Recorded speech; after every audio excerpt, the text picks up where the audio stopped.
ఒక ముఠా నాయకుడిగా వ్యవహరిస్తే ఏ విధంగా ఉంటుందనేటువంటిది ఈరోజు రాష్ట్రంలో చంద్రబాబు నాయుడు ముఖ్యమంత్రిగా పనిచేస్తున్నాడా, ముఠా నాయకుడిగా వ్యవహరిస్తున్నాడా అనేటువంటిది ఈరోజు ప్రజలే ఈరోజు అర్థం చేసుకునేటువంటి పరిస్థితి అని చెప్పి ఈ సందర్భంగా తెలియజేస్తున్నారు. చంద్రబాబు నాయుడు చెప్పాడు, అమరావతిని పురిట్లోనే చంపేశారని చెప్పి.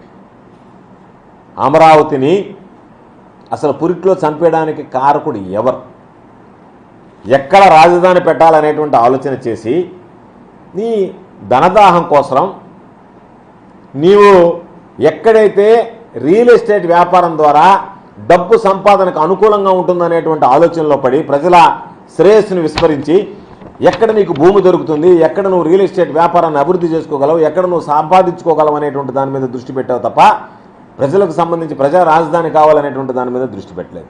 దానివల్ల 5 సంవత్సరాలు నీ పరిపాలనలో మంచి స్థలం అంటే ప్రజలకు ఉపయోగకరమైనటువంటి స్థలం కన్నా నీ ఆదాయ మార్గాలకి ఏదైతే అనువుగా ఉంటుందనేటువంటి దాన్ని అన్వేషించి దానికి సంబంధించినటువంటి ఆ ప్రయత్నంలో జాప్యం చేసి అసలు రాజధాని అనేటువంటి దానిని రియల్ ఎస్టేట్ వ్యాపారానికి ఈరోజు ఉపయోగపడేటువంటి విధంగా తయారు చేసుకున్న తప్ప ప్రజల ఆకాంక్షలకు అనుగుణమైనటువంటి రాజధాని తీసుకురావాలనేటువంటి ఆలోచన నీలో కనిపించలేదు కాబట్టే రాజధాని విషయంలో జాప్యం జరిగింది. కాబట్టి అమరావతికి సంబంధించి పురిట్లో చంపేసింది ఎవరు అంటే ఆ ఆలోచన రాకముందే, దాన్ని రానివ్వకముందే నీ స్వార్థ ప్రయోజనాల కోసం రాష్ట్ర ప్రజల ప్రయోజనాలను తాకట్టు పెట్టావు కాబట్టే ఈరోజు అమరావతి అనేటువంటి దానికి జాప్యం జరిగిందనేటువంటిది గుర్తు చేసుకోవాల్సినటువంటి పరిస్థితి. పదే పదే చంద్రబాబు నాయుడు ఒక మాట చెప్తున్నాడు, ఈ రాష్ట్రానికి సంబంధించి అప్పులు 10 లక్షలు మేము అడుగుతున్నాం, 10 లక్షల అప్పులు అంటున్నావు. ఆ 10 లక్షల అప్పులు రుజువు చేయి. మొదట ఎన్నికల ప్రచారంలో 14 లక్షల కోట్ల అప్పు అన్నావు. 14 లక్షల కోట్ల అప్పు ఉంది. 14 లక్షల కోట్ల అప్పున్నా నేను ఇచ్చినటువంటి సూపర్ 6 కానీ, నేను పెంచినటువంటి పెన్షన్లు కానీ, నేను ఇచ్చినటువంటి హామీలు అన్నింటిని కూడా సంపద సృష్టించి ఆ సంపదను మీకు పంచిపెడతాను అన్నావు.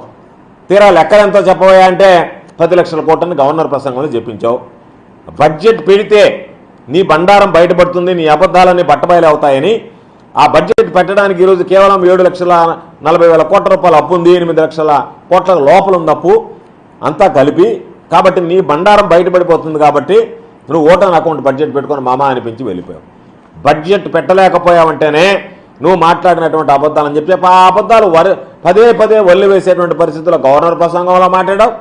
ఈరోజు కూడా 10 లక్షల కోట్లు అని చెప్పి మాట్లాడావు. అంటే ఏదో ఒక విధంగా అప్పు ఉందని చెప్పి బూచిని చూపించి నువ్వు ప్రజలకు ఇచ్చినటువంటి హామీలు ఎగ్గొట్టాలనేటువంటి ఆలోచన చేస్తున్నావు.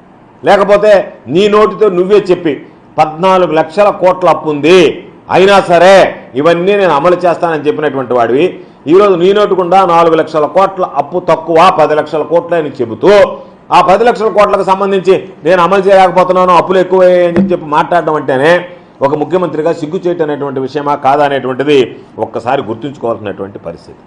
ఈరోజు సుపరిపాలన గురించి మాట్లాడాడు. విధ్వంసాలు సృష్టించడం, ప్రజల నడివిడ్డులు నరికివేయడం, ఇవన్నీ సుపరిపాలన అనుకుంటున్నాడేమో తెలియదు చంద్రబాబు. అంటే చంద్రబాబు నాయుడు గారికి ఇన్ని సంవత్సరాలు ముఖ్యమంత్రిగా పనిచేస్తే సుపరిపాలనకు అర్థం తెలుసా అనేటువంటిది అనుమానం కలుగుతుంది.